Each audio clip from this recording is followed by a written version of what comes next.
Enggak. Oh malah enggak, rambutnya yang turun. Rambutnya semakin lama semakin rontok. Oke. Dan itu tuh kalau mandi itu selalu habis rambutnya. Artinya di pagi hari aja baru bangun dia udah stres berat. Saya bilang kalau kamu nggak benerin dari dalam sayang kan, uang banyak tapi nanti nggak akan numbuh juga gitu. Nggak cukup hanya dengan berjemur aja dok? Nggak sampai gosong juga. Nggak belum tentu karena akan ada juga GHKCU buat kulit. Iya, buat kulit, rambut. buat ini, buatnya pakai serum, udah seember, vitamin D-nya cuma 19. Tetap akan rontok. Jarang orang berpikir bahwa rambut rontok ada kaitannya dengan vitamin D. Benar.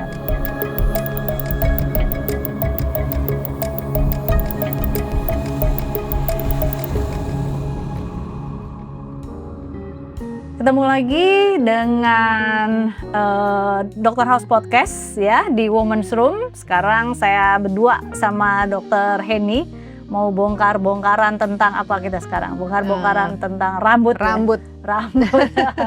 Ya. Nih rambut ini bisa dibilang susah-susah gampang ya dok? Ya. Jadi Dr. Henny mau share ya pengalaman beliau ketika mentreatment keluhan yang terjadi seputar rambut. Ya, harusnya sih kita di Women's Room kan bahasnya perempuan, tapi kita bahas yang sekalian lah ya couple ya, yang laki-laki kita ini juga kita bongkar juga gitu. Mungkin Dr. Henny akan nge-share apa aja yang dia lakukan. Jadi gini dok, rambut tuh kan susahnya itu kadang buat kayak dokter yang berpraktek kayak dokter di functional medicine, kalau udah ngomongin rambut nggak cuman sekedar hair tonic, benar ya, atau cuman sekedar minum serum dikasih penguat minum rambut, vitamin-vitamin yang katanya buat rambut gitu. Nah kalau pasien entah itu laki-laki atau perempuan yang datang terus ada keluhan rambut rontok dan lain-lain, apa sih yang pertama kali dokter pikirin? Oke, jadi ini kebetulan pasienku laki-laki ya, 45 tahun. Awalnya sih sebenarnya mereka dia tuh datang targetnya adalah mau fat loss. Fat loss. Iya awalnya ya, tapi setelah kita ngobrol ternyata banyak sekali problem yang muncul. Jadi contohnya gini, saya tuh udah pakai berbagai macam obat untuk nurunin. Udah olahraga, nge-gym, naik sepeda, makan juga udah diatur gitu. Terus nggak turun-turun fatnya. Terus dia bilang kok lama-lama rambutnya rontok. Oh, belum sempet ngurusin badan? Iya, jadi tapi lagi program ngurusin badan? Enggak, jadi dia udah lakukan program itu. Cuma yang dia perhatikan rambutnya semakin lama semakin rontok. Dan itu tuh kalau mandi itu selalu habis rambutnya. Dan banyak beratnya turun nggak? Beratnya enggak. Oh malah enggak, rambutnya yang turun. Rambutnya turun gitu. Jadi di ubun-ubun sini ini terutama itu botak gitu. Jadi kita ngobrol, ternyata banyak problem yang harus kita korek di situ ya. Ternyata aku tanya gimana tidurnya, gimana dia dengan olahraganya, makannya, terus stres di pekerjaannya. Ternyata itu semua ada kontribusi terhadap kerontokan tadi. Jadi awalnya memang mau fat loss, tapi ternyata kalau kita telusuri, oh ini akar masalahnya bukan sekedar rambut butuh serum, butuh ganti shampoo atau apa segala macam. Jadi dia ada dasar metabolic problem juga. Terus sama hormonalnya imbalance. Hormon apa tuh dok yang mesti kita perhatiin ketika kita mulai pengen tahu nih rambut kita nih kenapa nih rontok gitu? Ya, jadi aku gali, dia sering gini. Awalnya dia bilang saya itu sering begadang. Jadi karena kerjaan, stres tinggi di kerjaan, kemudian tidurnya sering sampai bukan tengah malam ya, sampai ke pagi gitu kan. Bangunnya gimana? Seger enggak? Ya enggak dok, capek. Jadi masih fatigue gitu. Terus kadang-kadang mau tidur pun kayak otaknya masih berpikir gitu. Nah, ternyata aku cek dong kortisolnya ternyata tinggi banget sampai 26, sekian. Artinya di pagi hari aja baru bangun dia udah stres berat gitu. Terus dari situ kita cek lagi insulinnya. Ternyata insulinnya juga tinggi sampai 9, gitu. Udah mulai craving gitu ya. Nah, dari situ aku cek lagi hormon tiroid. Nah, ternyata tiroidnya juga jeblok gitu. Jadi belum hancur banget tapi udah subclinical. Jadi fungsi udah turun. Jadi fungsi tiroidnya udah nggak optimal lah ya gitu. Nah, dari situ aku cek lagi testosteron. Lah, testosteronnya juga nggak optimal gitu. Padahal kan dia umurnya baru 40-an gitu kan. Nah, dari situ kita program dulu deh. Kayak aku nomor 1 turunin dulu inflamasinya. Jadi aku pakai peptide, aku pakein BPC dulu. Ya, BPC kemudian supaya dia mulai olahraga, dia aku tambahin CGC gitu ya, biar dia mulai bergerak, bisa olahraga dengan ada energi gitu kan. Nah, dari situ tak pelan-pelan udah inflamasinya aku turun. Nah, dia mulailah aku masukin GHKCU. Gitu. Lagi hype tuh GHKCU. Betul. Tuh ya. Jadi banyak banget nih yang nanya ya. GHKCU buat kulit. Iya, buat kulit, rambut, buat ini, buat itu, banyak banget gitu. Banyak banget. Dan ternyata GHKCU itu nggak cuma sekedar kulit dan rambut loh. Bisa untuk ligamen kita, itu kolagen kita. Buat recovery juga ya. Betul buat recovery gitu dong. Berarti ada dasarnya dulu ya sebelum kita cek hormon juga nggak bisa main semua dicek, ternyata sesuai dengan kebutuhan. Nah, itu kan pasiennya kebetulan laki-laki nih dok. Bagaimana kalau pasiennya perempuan? Menurut dokter apakah perlakuannya mirip kalau perempuan? Karena yang paling sering ngeluhin rambut rontok kan perempuan biasanya. Ya, apakah perlakuannya kurang lebih sama atau bagaimana?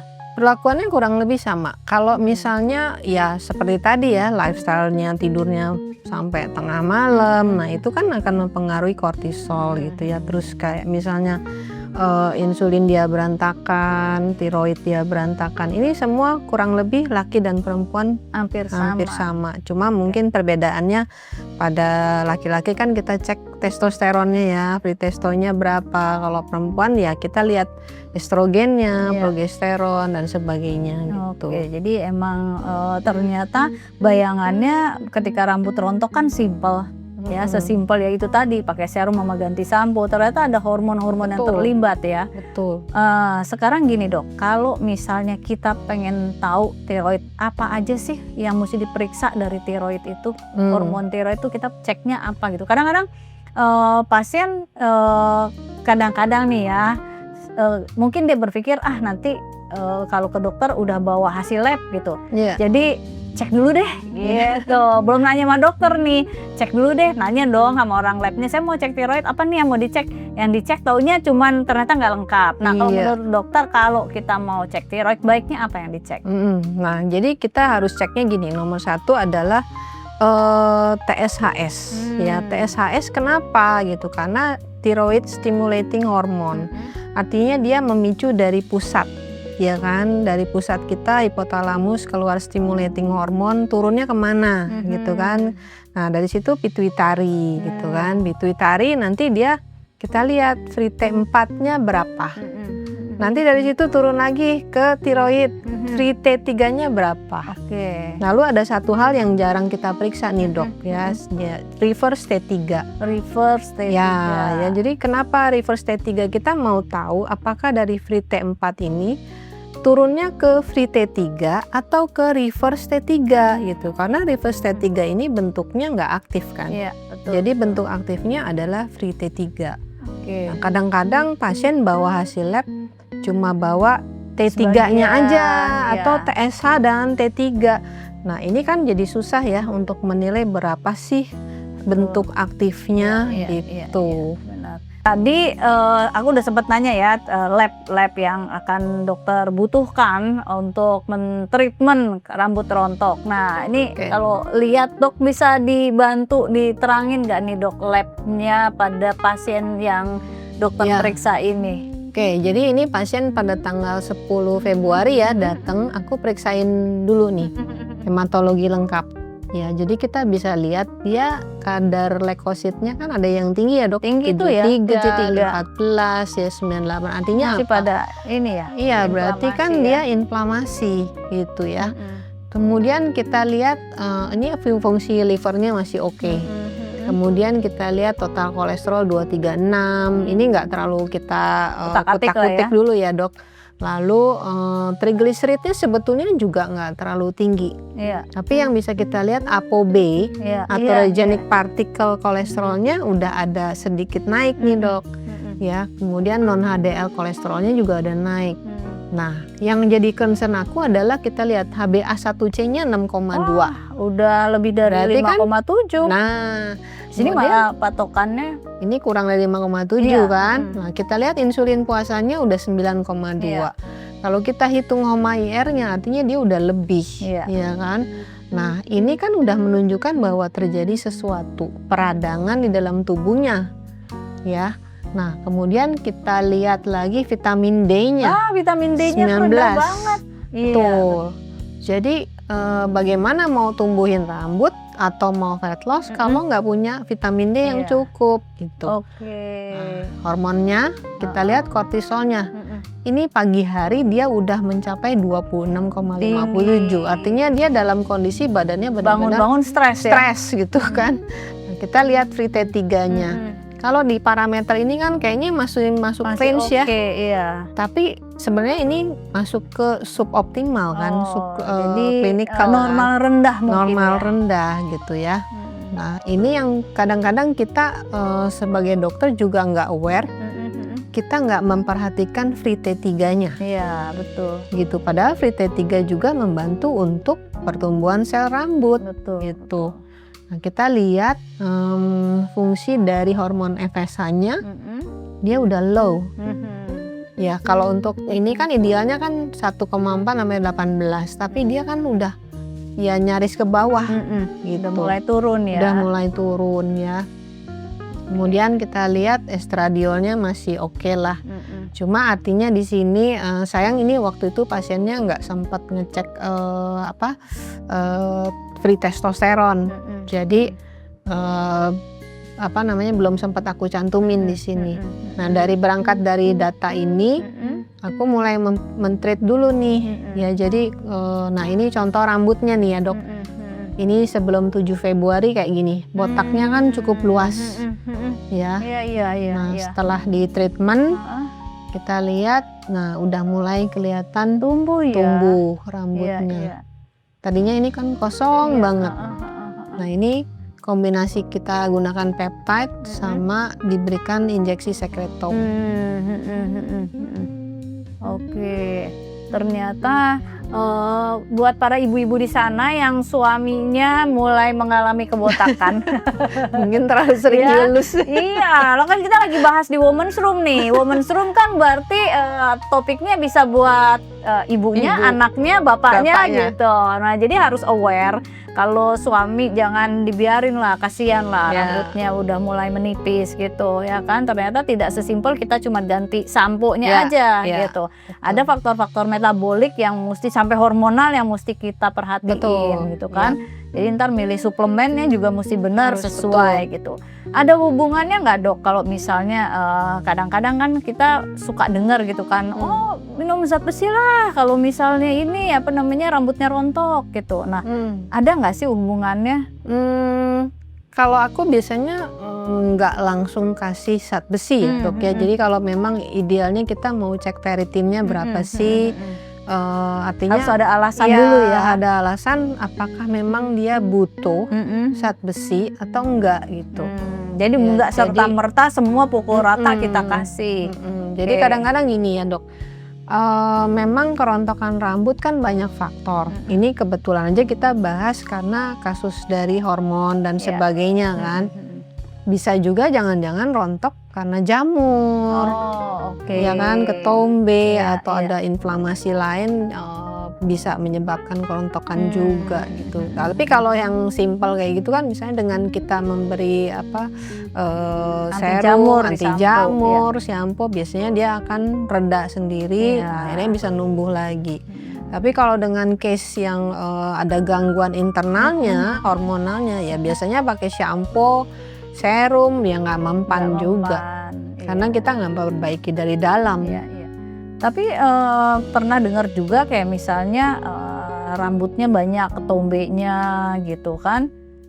Ternyata ada loh hubungannya dengan metabolismenya juga gitu. Iya. Taunya insulinnya tinggi, Betul. taunya itu jamur kan, Jamur, iya. ketombe itu kan. Kita bilangnya dermatitis seboroik lah Seboroik. ya buat itu. Berarti kalau kayak gitu penata laksanaannya baiknya bagaimana, Dok? Nah, kita biasanya gini, kalau udah dermatitis seboroik artinya jangan-jangan dia ada faktor misalnya autoimun, ya pencernaannya Iya. yang keganggu gitu kan. Nah, kita koreksi juga tuh, benerin di dalamnya. Misalnya dia kadang-kadang ya yang aku sering nemuin, aku suka nanya gini, gimana sih pola BAB-nya? Kadang-kadang pola BAB-nya, dok, kalau saya nggak minum ini, saya nggak akan buang. Bisa 3 hari sekali, kadang-kadang seminggu sekali. Nah, itu kan artinya ada pencernaan terganggu, inflamasi dalam pencernaan. Larinya jangan-jangan bentuknya yaitu seboroik tadi gitu. Ya ini kan kita benerin ususnya, harus setiap hari harus buang air gitu, supaya bersih kan ibaratnya. Berarti intinya apa yang muncul di permukaan, entah itu dalam bentuk ketombe atau dalam bentuk rambut rontok, tetap harus kita benerin metabolismenya dulu. Betul. Kalau kayak gitu ya. Kalau perempuan pengaruh hormonal cukup kuat juga kayaknya ya kalau perempuan ya. Soalnya kan kadang-kadang misalnya gini, habis melahirkan, ya kan, lagi hamil gitu kan, rontok rambutnya gitu. Berarti kalau kayak gitu nggak bisa diapa-apain dulu kali ya, orang lagi hamil atau ya kan? Lagi hamil ya kita jangan terima aja lah dulu ya, rontok dulu lah ya. Habis itu gitu. Baru Tapi kita mungkin menurut dokter gimana ketika kita nggak bisa kita nggak bisa mengaplikasikan atau mentreatment dia punya gangguan hormonal, apakah bisa kita bantu dengan suplemen atau pola makan gimana? Ya, bisa. Jadi kita nutrisinya kita ubah ya. Kalau misalnya dia banyak makannya namanya ibu hamil ya, apa juga masuk mungkin ya, manis, tepung, ya makanan yang processed food, ya, kita harus ubah. Misalnya makannya harus clean ya kan, makan bener-bener makanan gitu. Ya makan daging ayam, beneran daging ayam, bukannya nugget atau sosis atau apa. Proses food lah ya, dihindari ya. Dihindari seperti itu ya. Suplemen kan kayak ibu hamil kan pasti dokter kasih ya, metilfolate, B-kompleks dan sebagainya, vitamin D. Nah itu kan membantu. Ya harusnya nggak rontok-rontok amat. Harusnya nggak rontok-rontok banget. Tapi begitu bayinya udah lahir, udah masa laktasi, nanti kan hormon akan membaik sendiri ya. Kembalilah ke jalan yang benar ya si hormonnya ini gitu. Oke. Ya soalnya biar gimana pun juga ya ada juga lah mentoknya kali ya, makanya sampai sekarang kan pasti banyak treatment yang untuk rambut ini, misalnya sampai tanam rambut dan segala macam. Cuman ya kalau dipikir-pikir, kalau kita nggak benerin yang dalam metabolismenya terus kita tanam kan kesian ya. Iya, jadi rambutnya rontok lagi. Betul. Ya jadi kan? awal-awal pasien ini juga sempat nanya, dok, apa saya tanam rambut gitu kan. Saya bilang kalau kamu nggak benerin dari dalam, sayang kan, uang banyak, tapi nanti nggak akan numbuh juga gitu. Benar. Jadi, nah itu tuh kuncinya sebenarnya di situ. Betulin dulu. Kalau nanti udah membaik, kamu tetap mau tanam, ya silakan gitu. Tapi secara internal, secara kulit rambutnya, folikel rambutnya sudah kita perbaiki dulu. Gitu, berarti numbuhnya pasti akan jauh lebih baik. Tapi benar juga sih, kadang-kadang kita tuh suka ngerasa begitu udah tumbuh nih rambutnya karena ditanam gitu kan, lupa ngerawatnya gitu. betul. Sayang, rontok lagi gitu. Apalagi umur bertambah ya. Betul. Ya kan, umur bertambah hormon berkurang gitu. Ya kan? Nah, nggak balance sudah akhirnya gitu kan. Baik laki-laki maupun perempuan ujung-ujungnya suka mengeluh di rambut. Tapi ya yang paling signifikan kayaknya kalau yang lain-lainnya masih oke, ternyata vitamin D itu signifikan banget ya. Signifikan untuk nurunin bukan nurunin, istilahnya untuk bikin rambut rontok. Betul. Dokter banyak membantu. nemuin nggak kira-kira di praktek gitu bahwa pasien-pasien yang menurut dokter vitamin D-nya nggak optimal, terus keluhannya salah satunya rontok rambut. Iya. Jadi vitamin D itu kenapa penting ya? Karena dia buat segala sistem di tubuh kita semua butuh si vitamin D, ya kan? Makanya kita bilang dia prohormon. Prohormon ya hormon semua dalam tubuh kita, mau metabolisme kita, tiroid kita. Ke semua sel ya butuh si vitamin D tadi. Padahal orang suka nganggap sepele. Iya, padahal ya kalau misalnya udah mulai kelihatan rontok, coba deh ke lab minta aja pemeriksaan vitamin D. Sesimpel itu. Kalau memang nggak cukup, ya kita minum lah vitamin D. Ya, nggak cukup hanya dengan berjemur aja, Dok. Nggak sampai gosok juga. Belum tentu akan ada juga kan pasien yang dibilang, wah mesti minum vitamin D lah, Dok, seorang saya rutin berjemur gitu. Ya, karena nggak semua tubuh kita bisa mengubah vitamin D tidak aktif menjadi bentuk aktif kan. Ya itu mesti butuh vitamin liver function yang benar. Butuh fungsi ginjal yang benar. Terus bagaimana genetik kita bisa nggak sih memproses tadi gitu. Punya polimorfisme apa enggak kita. Sekarang kita jemur dari pagi sampai siang, tapi kenapa kita punya genetic problem, ya nggak akan jadi gitu. Gosong doang. Yang iya, ada. Benar. Berarti tadi lumayan tuh, Dok, cuman gara-gara rambut kita jadi kenalan sama metabolisme ya.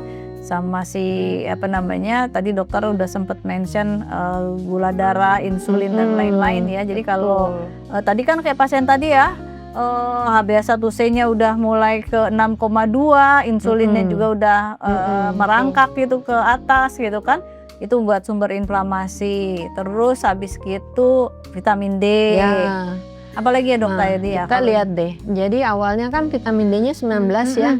Lalu aku suntik 600.000 IU dan setiap hari dia minum 10.000. Jadi ini lab terakhir 109. Oh, itu dalam berapa lama tuh, Dok? Dari 19 ke 109? Sekitar kalau nggak salah 3 bulan deh. 13 Mei, Dok. Oh, jadi start dari Februari. Kemudian kita lihat Maret, April, dia 3 bulan. Ya, 3 bulan. Naiknya cukup banyak ya, signifikan. Lalu kita lihat insulinnya udah turun ke 6,1. HbA1c-nya udah 5,4. Wah, cepet. Dalam 3 bulan dari 6,2 jadi 5,4. Iya. At least berarti faktor inflamasinya juga ikut turun. Ikut rendah. Terus kortisolnya juga bagus nih, Dok. Kortisol paginya udah 9,4. Apa yang misalnya selain keluhan rambutnya gitu ya kan, dengan kortisol yang turun segitu, apalagi yang dia rasain? Satu, dia awalnya selalu tired but wired, dia bilang. Mau tidur tapi otaknya nggak bisa jalan. Gitu. Jadi sekarang tidurnya udah jauh lebih enak. Terus udah nggak moodnya kan kadang-kadang suka kacau ya. Sekarang moodnya udah jauh lebih enak gitu. Kemudian dulu dia sempat craving ya. Jadi udah habis makan siang 2 jam, 2-3 jam dia pengen nyari lagi. Dan biasanya itu masuklah kopi dan snack gitu. Nah sekarang udah mulai terkontrol, tidurnya jauh udah lebih baik. Jadi dia udah bisa manage stresnya. Jadi fokusnya juga udah lebih baik gitu. Nggak cuman artinya nggak sesimpel itu ya. Ternyata ketika kita ngomongin rambut rontok berarti harus digali-gali ya semuanya ya. Betul. Terus kan banyak tuh yang jadi masalah sebenarnya nggak sabar sih. Ya semua sebetulnya butuh proses ya. Iya benar. Tapi 3 bulan sih termasuk cepet loh. ya Ini kan? pasien ini sangat disiplin. Jadi kita bantu dia juga dengan apa ya, dengan mudah ya. Karena kalau pasiennya nggak disiplin juga kita agak kerepotan nih buat ngatur, terutama pada saat misalnya kita harus datang seminggu 2 kali untuk injeksi sekretom tapi dia nggak bisa gitu. Nah itu kan kadang-kadang target kita bisa meleset nih. Iya, benar. Berarti dalam hal ini dokter ngasih injeksi sekretom ya dok ya? Ya, Untuk target seperti apa dok? Maksudnya dokter kenapa kok ngasih sekretom pada pasien ini? nah artinya apa nih, di kepala dia, di kulit kepala dia kan udah ada inflamasi ya dok. Jadi dengan sekretom ini kita harapkan inflamasi di kulit kepalanya juga ikut turun. Jadi dia kalau mau ada rambut yang mau tumbuh nggak rontok lagi ya? Iya, Gara-gara diganggu sama inflamasi. betul. Dan kita harapkan sekretom kan ada sedikit growth hormone juga ya, growth factor ya. Jadi si folikel yang masih ada ini kita selamatkan supaya dia bisa numbuh lagi folikel-folikel lainnya. Nah itu Ya, ya, jadi biar bisa lama-lama tambah jarang Ya. kan kalau folikelnya habis Iya. ya. Nah ini kan Gitu. kelihatan memang folikelnya kok muncul dikit-dikit, tapi artinya dengan area yang luas tadi udah mulai merapat nih. Folikelnya masih bisa hidup lagi Iya, gitu. benar. Emang artinya mesti multi lah ya, bukan cuman single treatment. Jadi bisa dibilang kayak multi treatment gitu ya. Kita ibaratnya dari depan, belakang, samping kanan, samping kiri gitu ya. Diserbu semua. Diserbu semua ya. Nah itu tadi kembali butuh kesabaran Iya. ya kalau untuk itu. Dan lagi juga menurut dokter benar nggak kalau metabolismenya masih berantakan terus ditanam rambut mau secanggih apapun tanam rambutnya bisa nggak berhasil? Iya ya, karena apa ya? Oke, kita tanam rambut. Kayak kita nanam tanaman aja deh gitu ya. Kalau tanahnya nggak kita gali dulu, nggak kita gemburkan dulu, terus kita tanam aja. Tanahnya Ya, masih kering kerontang. Tanahnya nggak ada nutrisinya kan. Benar. Jadi gimana dia? Ya udah tanam, mungkin seminggu masih kelihatan bagus. Tapi kalau nggak ada nutrisinya, nggak ada pupuknya, gimana dia bisa tumbuh? Ya benar juga ya. Maksudnya analoginya pas banget gitu loh. Berarti kalau kita mau nanam di tanah yang nggak sehat ya Iya. gimana mau tumbuh ya dok ya? Tanahnya kering kerontang, nggak ada mineralnya, kemudian banyak bakteri misalnya, ya sama lah rambut kita juga nggak akan numbuh. Oke, berarti paling nggak kita udah mulai berpikir yang simple nih, ibaratin kulit kepala kita kayak tanah ya, bahwa harus si kulit kepala itu harus sama kayak tanah yang subur gitu. Betul. Mungkin ya nggak salah orang mikir simple kasih apa namanya tadi serum Iya, gitu hair ya. tonic, serum. Tapi itu kan cuma di kulit kepalanya nggak gitu. sampai Tapi metabolisme. ya metabolismenya juga ada peran penting terhadap pertumbuhan rambut tadi. Ya, jadi kayak misalnya pakai serum udah seember vitamin D-nya cuma 19. Tetap akan rontok. Iya. Ya kan udah ditanam tapi vitamin D kita cuma segitu. Bagaimana dia mau mempertahankan? Oke. Nah, sekarang gini, Dok. Berarti kalau dokter bisa buatin kesimpulan dan step by stepnya kalau pasien datang dengan keluhan rambut rontok, bagaimana nih dok kira-kira? Jadi apa yang mesti dilakukan habis konsultasi, selanjutnya misalnya periksa lab dulu, habis itu melakukan bagusnya gimana?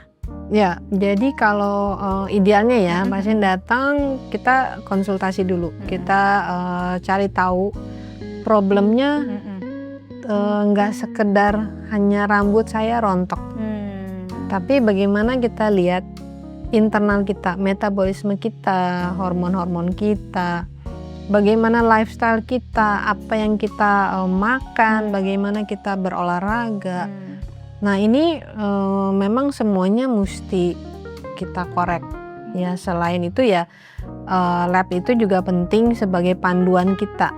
Ya kan, panduan ini buat apa ya? Nanti treatment kita mau seperti apa sih? gitu. Kadang-kadang mungkin dia insulinnya nggak terlalu tinggi gitu ya, atau mungkin dia kortisolnya ketinggian atau hormon-hormon lain yang masih harus kita balance lagi.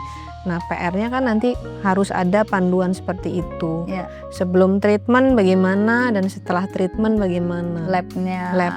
Baru nanti masuk ke terapi itu sendiri. Terapinya gitu. Oke. Nah, tadi terapinya dari dokter apa aja, Dok? Ada Nomor 1 saya kasih antiinflamasi, ya.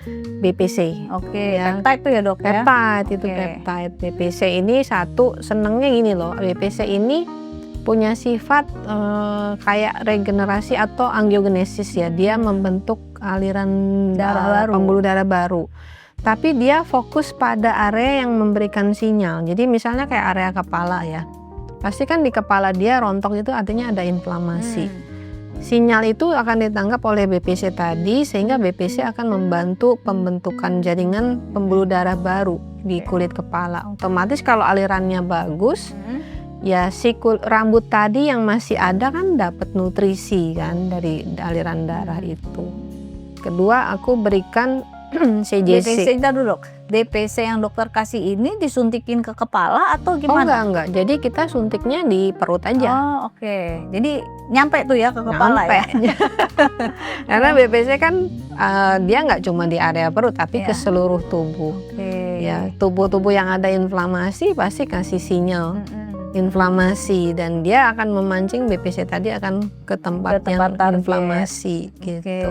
Apalagi, Dok, abis Nah, kasih BPC? kedua aku perbaiki dengan CJC. Kita harapkan dengan memperbaiki growth hormonnya, otomatis ya si growth hormon juga bisa membantu pembentukan sel rambut. Ya, kita kasih CJC. Nah, insulin tadi karena insulinnya cukup tinggi, aku kasih Reta. Oh, oke. Ya. Sempat pakai Reta Sempat juga pakai ya? Reta. Ya, itu Reta aku cuma kasih 1 mg seminggu sekali.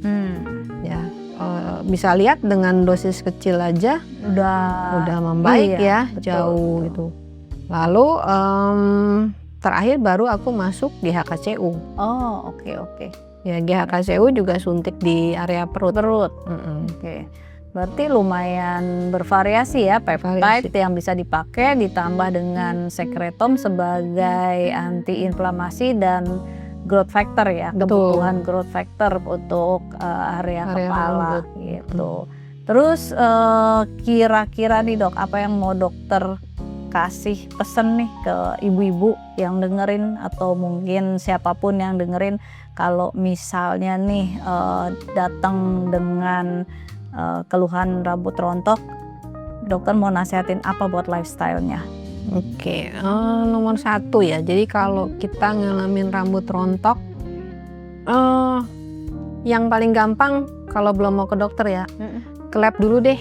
Cek dulu aja vitamin D-nya berapa gitu ya. Kalau udah rendah, artinya saya harus minum gitu. Berapa dosisnya? Nanti kita ya kalau udah gini kan perlu guidance dokter ya. Betul. Nah, kita baru datang ke dokternya. Simple gitu. ya. Simple. Cek aja dulu vitamin Cek itu D-nya aja ya. dulu. Suka lupa soalnya cek Ya, vitamin D. karena kan jarang orang berpikir bahwa rambut rontok ada kaitannya dengan vitamin D. Benar.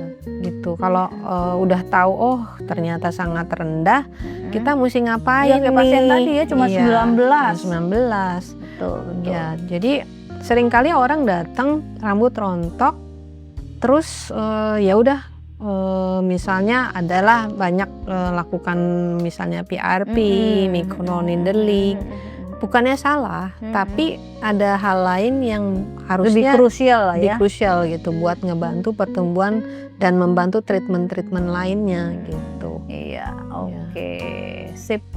Seru banget nih sebenarnya kalau ngomongin rambut karena banyak yang fail, banyak yang gagal ketika ingin menterapi rambut ya. Sampai ke luar negeri tanam rambut gitu kan, walaupun sekarang di dalam negeri sendiri udah banyak ya treatment